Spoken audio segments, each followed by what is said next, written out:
મહુવા તાલુકાના બગદાણામાં કોળી યુવક નવનીત બાલદિયા પર હુમલાની ઘટનાના ઘેરા પ્રત્યાઘાત છેક પાટનગર ગાંધીનગર સુધી પહોંચ્યા. રાજ્ય કક્ષાના મંત્રી પરસોત્તમ સોલંકીની અધ્યક્ષસ્થાને કેન્દ્રીય મંત્રી નીમુબેન બાંભણિયા, રાજ્યના મંત્રી કુંવરજી બાવળિયા, રાજુલાના ધારાસભ્ય હીરાભાઈ સોલંકી સહિતના ધારાસભ્યોનું એક પ્રતિનિધિ મંડળ કે જે મુખ્યમંત્રી સાથેની મુલાકાત તેઓએ કરી હતી અને તટસ્થ તપાસની માંગ કરી છે. ધારાસભ્ય હીરા સોલંકી રજૂઆતમાં પોલીસે ડમી આરોપી પકડ્યા હોવાનો પણ આરોપ લગાવ્યો. કોલ ડિટેલ્સ અને વિઝ્યુઅલની તપાસ કરી તથ્ય બહાર લાવવા પણ માંગ કરાઈ છે.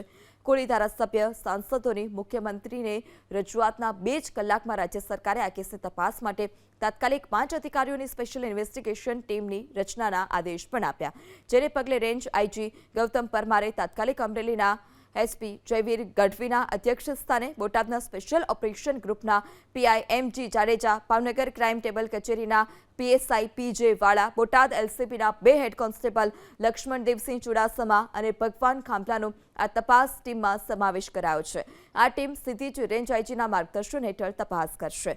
તો આ તરફ હુમલાના કેસમાં બગદાણાના પીઆઈની ડાંગરની બદલી બાદ હવે ભાવનગર એસટી સેલના મહિલા ડીવાયએસપી રીમાબા ઝાલા પાસે મહુવા ડિવિઝનના ડીવાયએસપીનો ચાર્જ લઈ લેવામાં આવ્યો છે.